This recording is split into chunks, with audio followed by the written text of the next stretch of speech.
Hey friends, and welcome to the Papa Rock Stars podcast. Here we chat about all things paparazzi.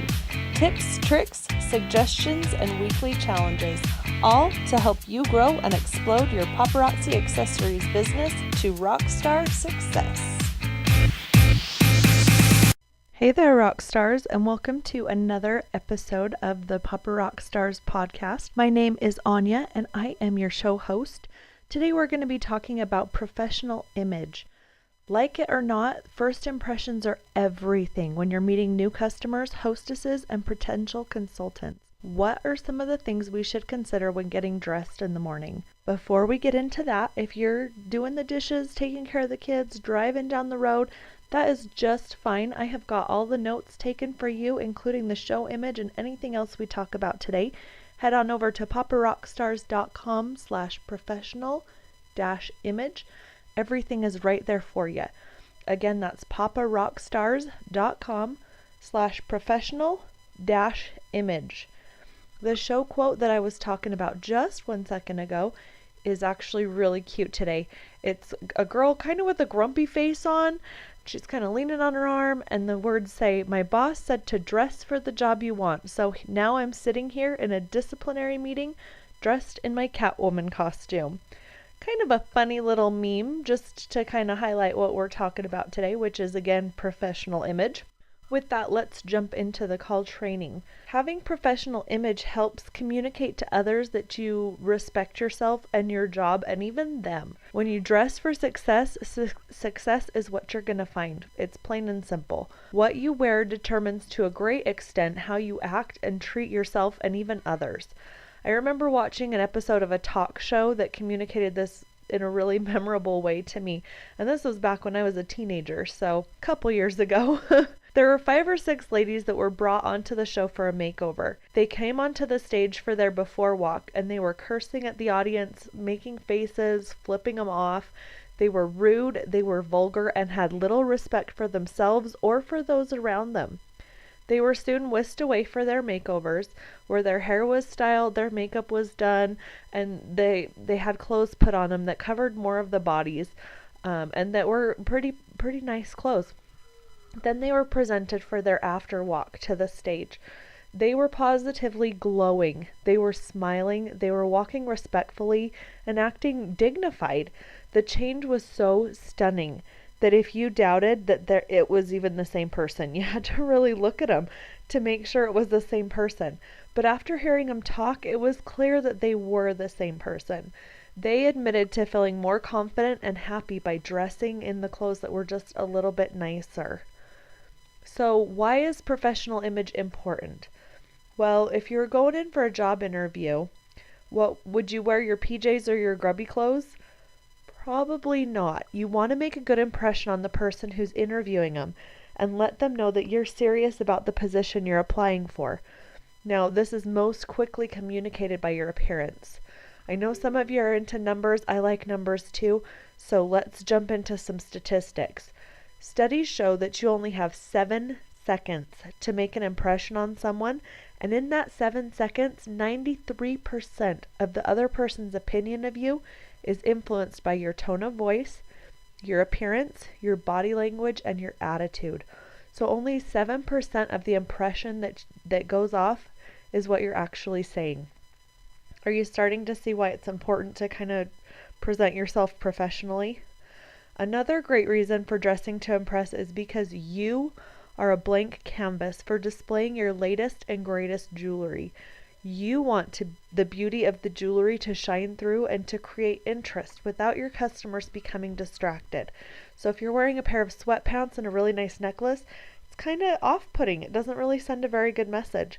So you want to have decent clothes on and then put your jewelry on, and then that jewelry really truly shines forth. The same is true for how you present yourself when you're at a party or you're out running errands, if you're selling jewelry at an event, or even talking to someone who's interested about joining your team. You are constantly meeting people who are potentially wanting to hire you, whether it is as their jewelry consultant or as their team leader.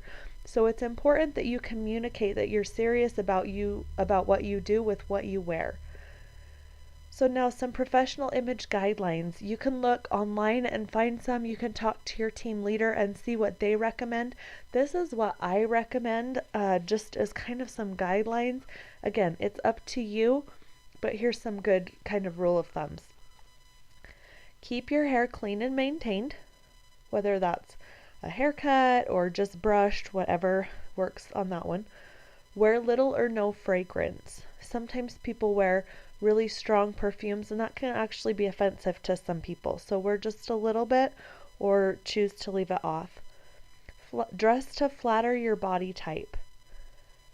Keep your shoes nice looking. Now I'm really bad at this because I usually find a good pair of shoes that I like and I wear them till they're like threadbare. So that's something I need to work on.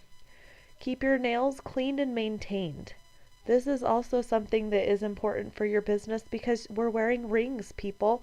If you're showing off your ring and your nails are all grubby or have dirt under them, it's not near as attractive as if you have maintained nails that are, clean underneath of them. Emphasize quality instead of quantity when clothing purchases. So if you have a choice between buying like 5 shirts that really aren't so nice or 1 shirt that is a lot nicer, try choosing the quality over the quantity. It'll make a big difference. The last thing that I like to recommend is looking out for the 3 B's. When you're getting dressed for a party or event, make sure that you cover the 3 B's. Literally. The 3 B's are boobs, butt, and belly. Having any of these hanging out is a big turn off for me, and it's seriously unprofessional. No matter what, you are representing your business. Be sure that the 3 B's are properly concealed. Now with my daughter and with my teenage sisters, we do something that's called the head, shoulders, knees, and toes test. So if you raise your arms above your head, if you touch your head, touch your shoulders, your knees, and your toes, you should still not be able to see any of the 3 B's. So if you have to lean over because you're touching your knees and your boobs pop out, you're showing some B's right there. So good thing to take a look at because you never know if you're at a party or an event, if you're going to have to pull something out from under the table or whatever. You just want to make sure that no matter what, you're having that professional appearance. How do you know how you should dress? A good rule of thumbs is to dress 1 step above what you feel everyone else will be wearing.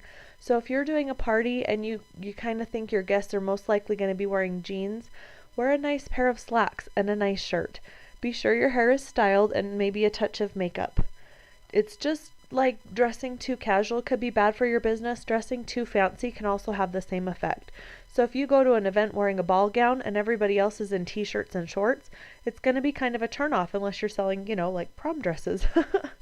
So just try and kind of gauge what everybody else will be wearing and dress 1 step above that. When you're leaving your house for errands or for shopping, mailing things, delivering orders, or meeting with friends or potential team members, dress casual but nice. A clean, well-fitting pair of jeans and a nice shirt will do just fine. You don't have to wear your finest clothes, but something clean, attractive, and stylish will work to your advantage. With any outfit, don't forget to accessorize. Like I mentioned before, you are a blank canvas to display what you sell. So use this to your advantage. I can't tell you how many times I've been walking through the store and somebody will stop me and say, "That is just a gorgeous necklace. Where did you get it?" Or, "I love those earrings." And I'll say, "You know what? They're $5. Can you even believe it? Here's my card. What's your number? Let's talk." So it's a really good chance for you to show what you are selling and get people's attention even. That is it for the call training today, but we still have the call challenge. Woohoo! The call challenge for today is make sure that you have at least 2 outfits that are business appropriate. I say 2 because sometimes events go for 2 days and you don't want to wear the same outfit back to back. So 2 outfits that are business appropriate. If you don't, it's time to go shopping. Woo! This is also a good thing because those outfits can be tax deductible. Now, I'm not telling you to go out and spend $1 million. You can get a couple really good outfits for really not that much. If you do have a couple business appropriate outfits, great job. Give yourself a high five and find someplace to wear that business outfit so that you can meet potential customers or clients. comment over at paparockstars.com/professional-image when you're done and let us know. Let us know how you like the podcast, how the call challenges are helping you, or if you need some more help with your business. Thanks for listening, and we will catch you next time. Bye-bye.